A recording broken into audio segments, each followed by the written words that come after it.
அடுத்த upcoming promo என்னன்னு பார்த்தீங்கன்னா, காவிரியோட பர்த்டே செலிப்ரேஷன் இருக்கு. அது மட்டும் இல்லாம, நம்ம விஜயோட ஃபைட் சீனும் வந்து அப்கமிங் ப்ரோமோவா கொண்டு வராங்க.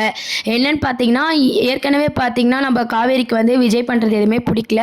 இன்னைக்கு வாண்டடா வந்து பார்த்தீங்கன்னா, நம்ம விஜய் வந்து பேசிட்டு இருக்கும்போது, காவேரி கோவமா பேசிட்டு அங்கேருந்து போயிடுறாங்க.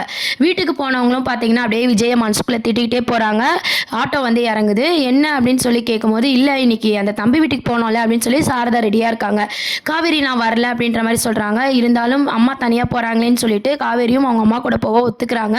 அதுக்கப்புறம் பார்த்தீங்கன்னா சாரதா என்ன சொல்கிறாங்கன்னா, இந்த மாதிரி எதனா வாங்கிட்டு போகலாண்டி, குழந்தை வேற இருக்குல்ல அப்படின்னு சொல்லும்போது, சரி பொம்மை சாக்லேட்ஸ் அப்படின்ட்டு அம்முக்கு பிடிச்ச விஷயத்த வந்து சாரதா பார்த்து பார்த்து தன் பேத்திக்கு வாங்குற இதை வந்து பார்க்குறாங்க. இதை காவேரி வந்து ஏன் அம்மா இப்படிலாம் பண்ணிட்டு இருக்காங்க அப்படின்னு சொல்லி யோசிச்சுக்கிட்டே பார்க்குறாங்க. அதுக்கப்புறம் இன்னொரு பக்கம் பார்த்தீங்கன்னா, விஜய் வந்து அங்கே அப்படியே தலையில் வந்து துண்டெல்லாம் கட்டிக்கிட்டு நம்ம காவேரிக்காக பார்த்தீங்கன்னா செமையாக காவேரிக்கு பிடிச்ச சப்பாத்தி, சிக்கன் கிரேவி அப்படின்னு சொல்லிட்டு எல்லா டிஷ்ஷுமே காவேரிக்கு பிடிச்ச மாதிரி சமைச்சிட்ருக்காங்க. அப்போ நம்ம தாத்தா வந்து கேட்குறாரு, எதனா ஹெல்ப் பண்ணட்டுமா அப்படின்னு சொல்லிட்டு, இல்லை தாத்தா நானே பார்த்துக்கிறேன் அப்படின்ற மாதிரி தனியாகவே விஜய் அவரே பார்த்தீங்கன்னா நம்ம காவேரிக்காக சமைச்சிட்ருக்காங்க. அதுக்கப்புறம் பார்த்தீங்கன்னா நம்ம சாரதாவும் காவேரியும் வந்துடுறாங்க. வந்தவுடனே விஜய்க்கு பயங்கர சந்தோஷமா இருக்கு. நம்ம விஜயும் குட்டி காவேரியும் பார்த்தீங்கன்னா, வாங்க மிஸ் அப்படின்ற மாதிரி கூப்பிடுறாங்க. தாத்தாவும் பார்த்தீங்கன்னா வணக்கம் வைக்கிறாரு. சாரதாவும் பார்த்தீங்கன்னா வணக்கம் வைக்கிறாங்க. அதுக்கப்புறம் பார்த்தீங்கன்னா வீட்டெல்லாம் வந்து அப்படியே பார்க்குறாங்க. அதுக்கப்புறம் நம்ம சித்தப்பா வந்து அப்படியே ஒரு மாதிரி உருன்னு பார்த்துட்டு இருக்காரு. இவர் இன்னும் திருந்தலை போலையே அப்படின்ற மாதிரி சாரதா வந்து லுக் விடுறாங்க. அந்த மாதிரியான ட்ராக் தான் அப்கமிங் ப்ரோமோவாக கொண்டு வராங்க. அப்போ பேசிட்டு இருக்கும்போது பார்த்தீங்கன்னா சில 2 விஷயம்லாம் வந்து சாரதா வந்து வளரிடுறாங்க. நம்ம காவேரி வந்து என்ன இதுன்னு கேட்கும்போது அப்படியே சமாளிச்சிடற மாதிரி காமிச்சிருக்காங்க. அதுக்கப்புறம் வந்து சரி பேசிக்கிட்டே இருந்தா எப்படி, வாங்க சாப்பிடலாம் அப்படின்ற மாதிரி சாப்பிட கூப்பிட்டு போறாங்க. காவேரிக்கு நம்ம விஜய் அவர் கையால வந்து பரிமாறிட்டு இருக்காங்க. அப்போ பார்த்தீங்கன்னா எல்லாமே எனக்கு பிடிச்ச டிஷ்ஷா இருக்கு, எனக்கு இப்படி இருந்தாதான் பிடிக்கும், கிரேவி இப்படி இருந்தாதான் பிடிக்கும், எனக்கு இந்த டிஷ்ஷெல்லாம் ரொம்ப பிடிச்சிருக்கு, யார் அப்படின்ற மாதிரி கேட்கும்போது எங்கள் அப்பா தான் எல்லாமே சமைச்சாங்க அப்படின்னு சொல்லி குட்டி அம்மு வந்து சொல்லிட்டு இருக்காங்க. இதை கேட்ட காவேரி பார்த்தீங்கன்னா எனக்கு பிடிச்ச டிஷ்ஷெல்லாம் இவருக்கு எப்படி தெரியும் அப்படின்ற மாதிரி யோசிக்கிறாங்க. உடனே விஜய் என்ன கேட்குறாருன்னா, என்ன டீச்சர் உங்களுக்கு பிடிச்சதெல்லாம் எனக்கு எப்படி தெரியும்னு கேட்குறீங்களா அப்படின்ற மாதிரி, நான் மனசில் நினைக்கிறது கூட உங்களுக்கு எப்படி தெரியும் அப்படின்ற மாதிரி காவேரி சொல்கிறாங்க. அன்றைக்கி நான் உங்கள் அம்மா கூட கிச்சனில் சமைக்கும் போது தான் உங்களுக்கு என்னெல்லாம் பிடிக்குன்றதை கேட்டு தெரிஞ்சுக்கிட்டேன் அப்படின்ற விஷயத்த வந்து விஜய் வந்து அப்படியே சொல்லி சமாளிச்சுட்டு இருக்காரு. அதுக்கப்புறம் நம்ம காவேரியும் விரும்பி எல்லாத்தையுமே வந்து காவேரி சாரதா எல்லாமே பார்த்தீங்கன்னா விரும்பி சாப்பிட்றாங்க. சாப்பிட்டு முடிச்சதும் வாங்க வீட்டை சுற்றி காட்டுறேன் அப்படின்னு சொல்லி குட்டி அம்மா வந்து கூப்பிட்டு போகிறாங்க. கூட்டி போய் பார்த்தீங்கன்னா செல்ஃபி எடுத்துக்கிறாங்க. ஜாலியாக வந்து குட்டி அம்மாவும் காவேரியும் பேசிகிட்டு இருக்காங்க. ரூம்ஸ் எல்லாம் பார்த்த உடனே நீ உங்கள் அப்பா உன்னை நல்லா பார்த்துக்கிறாருல, இவ்வளோ பாசமாக இருக்காருல அப்படின்னு சொல்லி காவேரி சொல்கிறாங்க. அப்புறம் எங்கள் அம்மாவை தான் நான் பார்த்ததே இல்லை, எங்கள் அம்மாவை நான் ரொம்ப மிஸ் பண்ணுறேன்னு சொல்லி குட்டி காவேரி சொல்கிறாங்க. உடனே வந்து காவேரி வந்து அதை சமாளிக்கிறாங்க. ஏதோ ஒரு காரணத்துக்காக தான் அப்பா வந்து அப்படி சொல்வார், நீ வருத்தப்படாத, கூடி சீக்கிரம் எல்லாம் சரியாயிடும் அப்படின்னு சொல்லி காவேரியும் சொல்லிட்டு இருக்காங்க. கரெக்டாக விஜயும் பார்த்தீங்கன்னா வராரு. விஜயும் பேசிட்டு இருக்கும்போது பார்த்தீங்கன்னா நான் அம்முக்காக மட்டும்தான் வந்தேன், ஓவராக அட்வான்டேஜ் எடுத்துக்காதீங்கன்னு சொல்லி காவேரி வழக்கம் போல் பார்த்தீங்கன்னா விஜய் மேலே கோவமாகவே பேசுகிறாங்க. அதுக்கப்புறம் பார்த்தீங்கன்னா இவங்க வந்து நைட் ஆயிடுச்சுன்னு சொல்லி கிளம்பிடுறாங்க. இவங்க வந்துட்டு போனதுக்கப்புறம் சித்தப்பா என்ன யோசிக்கிறாருன்னா, இதுக்கு மேலே விட்டால் கண்டிப்பாக காவேரி இந்த வீட்டுக்கு வந்துடுவா, அதுக்கப்புறம் நம்ம டம்மி ஆகிடுவோம் அப்படின்னு சொல்லிட்டு சித்தப்பா இந்த டைமில் தான் பார்த்தீங்கன்னா மாஸ்டர் பிளான் போடுறாரு. நம்ம எல்லாருமே எதிர்பார்த்தோம், என்னடா இது சித்தப்பா எதுவுமே பண்ணலையே, கதையில் வில்லனே இல்லையே அப்படின்ற மாதிரி நம்ம யோசித்தோம். கரெக்டாக பார்த்தீங்கன்னா சித்தப்பா ஒரு மூவ் பண்ணுறாரு. என்னன்னு பார்த்தீங்கன்னா, காவேரி ரோட்டில் தனியாக போயிட்டு இருக்கும் போது ஆளுங்களை செட் பண்ணி காவேரியை அட்டாக் பண்ணுற மாதிரியான ஒரு ட்ராக், விஜய் வீட்டுக்கு தான் காவேரி வந்து போயிட்டுருக்காங்க, அந்த மாதிரி ஒரு சஸ்பென்ஸான ட்ராக்கை தான் வந்து மூவ் பண்ண போகிறாங்க.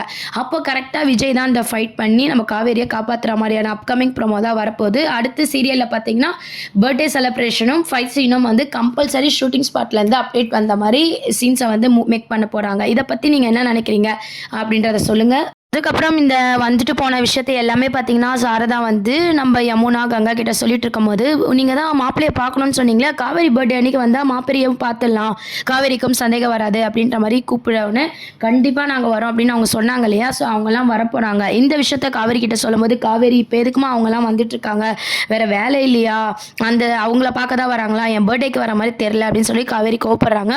உன் பர்த்டேக்கு தாண்டி வராங்க, அப்படியே அந்த குழந்தைய பார்க்கலான்னு சொல்லி வராங்க அப்படின்னு சொல்லி நம்ம சாரதா வந்து சமாளிக்கிறாங்க.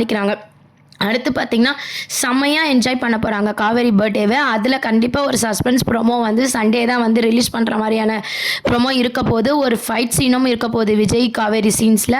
என்ன மாரியான சஸ்பென்ஸ் இருக்க போது அப்படின்றதெல்லாம் வெயிட் பண்ணி பார்க்க வேண்டியது இருக்கு. இப்போதைக்கு பார்த்தீங்கன்னா, கொஞ்சம் போரிங்கா கொண்டு போகாம விஜயும், காவேரியும் இப்படியே கொண்டு போயிட்டுருக்காங்க. அது மட்டும் இல்லாம இந்த ஃபைட் சீனு, இந்த பர்த்டே செலிப்ரேஷன் இந்த மாரியான சீன்ஸ்லாம் வர்றதுனால ஒரு இம்பார்ட்டன்ட்டான டிஆர்பி ரேட்ட வந்து மகாநதி சீரியல் வந்து புடிச்சிருக்கு. இப்போ ஹாட்ஸ்டார்லயும் பார்த்தீங்கன்னா, ஆட் இல்லாம வந்து சீரியல் வந்து ரன் ஆயிட்டு இருக்கு. கண்டிப்பா பார்த்தீங்கன்னா, நம்பர் 1 பொசிஷன்ல மகாநதி இருக்கு. அதுக்கு முழுக்க முழுக்க காரணம் நம்ம விஜயோட ஆக்டிங்கும், காவேரியோட ஆக்டிங்கும் மட்டும்தான்.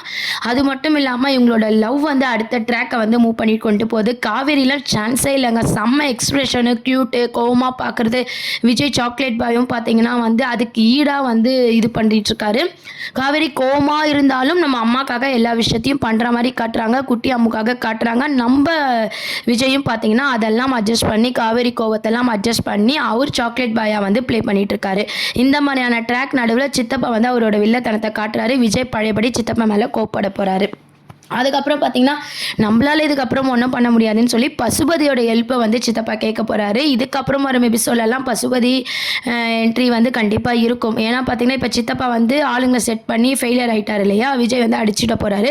ஸோ பசுபதி கிட்ட போய் என்ன பண்ணலாம் சம்மந்தி, இந்த மாதிரி இவங்க சேர போகிறாங்க அப்படின்னு சொல்லும்போது பசுபதியும் பார்த்தீங்கன்னா, இவங்க நிம்மதியாக பிரிஞ்சிருக்காங்கன்னு பார்த்தா இப்போ சேர்ந்து நம்ம நிம்மதியை கெடுக்கிறாங்க, கண்டிப்பாக விடக்கூடாது அப்படின்ற மாதிரி சித்தப்பாவும் பசுபதியும் சேர்ந்து தான் நம்ம காவேரியும் விஜயும் சேர விட பண்ணணும் அப்படின்னு சொல்லி இனிமே யோசிக்க போறாங்க. அதுக்கு நடுவில் பார்த்தீங்கன்னா, பர்த்டே செலிப்ரேஷன்ல கங்கா, யமுனா எல்லாருமே வர்றாங்க. வந்து நம்ம விஜயை பார்த்து ரொம்பவே சந்தோஷப்பட போறாங்க. குட்டி காவேரியை பார்த்து ரொம்ப சந்தோஷப்பட போறாங்க. காவேரிக்கு ஒண்ணுமே புரியல.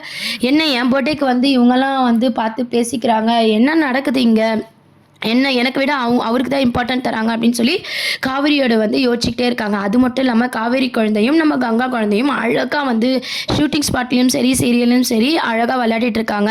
சின்ன வயசுலேருந்து விளையாட வேண்டிய குழந்தை இத்தனை வருஷமாக பிரிஞ்சிருக்கு அப்படின்ற மாதிரி சாரதா வந்து யோசிச்சு ஃபீல் பண்ணிட்டு இருக்காங்க. நம்ம கங்கா யமுனாவை பார்த்த சந்தோஷத்தில் விஜயம் பார்த்தீங்கன்னா ரொம்ப சந்தோஷப்படுறாரு. குமரனை பற்றியும் கேட்குறாரு, நிவினை பற்றியும் கேட்குறாங்க. அதுக்கப்புறம் இன்னும் வரப்போகிற எபிசோடில் பார்த்தீங்கன்னா, குமரனும் வரப்போகிறாரு, நிவினும் வரப்போகிறாங்க. இவங்க 2 பேரும் சேர்ந்து 3 பேர் ஆல்ரெடி கொடுத்தாங்க பத்தியா, அந்த 3 பேரோட பாண்டிங், விஜய், நிவின், குமரன் 3 பேரோட பாண்டிங் சேர்ந்து தான் நம்ம பசுபதியவும் நம்ம சித்தப்பாவையும் சமாளிக்கிற மாதிரி கொண்டு வருவாங்க. இப்போதைக்கு பசுபதி தான் மெயின் வில்லனா காட்டுறாங்க. சித்தப்பா வந்து கொஞ்சம் கொஞ்சம் இந்த ஃபைட் சீனு அந்த மாதிரியான சீன்ஸ்லாம் போயிட்டு இருக்கு. ஏன்னா ஒரே லவ் ட்ராக்காக கொண்டு போனால் கொஞ்சம் போராக இருக்கும்ன்றதுனால பாசிட்டிவாக தான் அந்த ஃபைட் சீன்லாம் வந்து கொண்டு வருவாங்க. நம்ம காவேரிக்கு ஏற்ற மாதிரி தான் இருக்க போது. இதை பற்றி உங்களுக்கு கருத்துக்கெல்லாம் மறக்காமல் சொல்லுங்கள். உங்களில் எத்தனை பேருக்கு சித்தப்பா கேரக்டர் வந்து கொஞ்சம் கூட பிடிக்கல, இன்னும் கொஞ்சம் கூட மாறல அப்படின்னு நினைக்கிறீங்க அப்படின்றதையும் மறக்காம பதிவு பண்ணுங்க. காவேரியோட பர்த்டே செலிப்ரேஷன் எப்படிலாம் இருக்க போகுது அப்படின்றதெல்லாம் நாம் வெயிட் பண்ணி பார்க்கலாம். கண்டிப்பாக பார்த்தீங்கன்னா அடுத்த அப்டேட் வந்தால் நான் ஷேர் பண்ணுறேன். மறக்காம சேனலையும் சப்ஸ்கிரைப் பண்ணுங்க.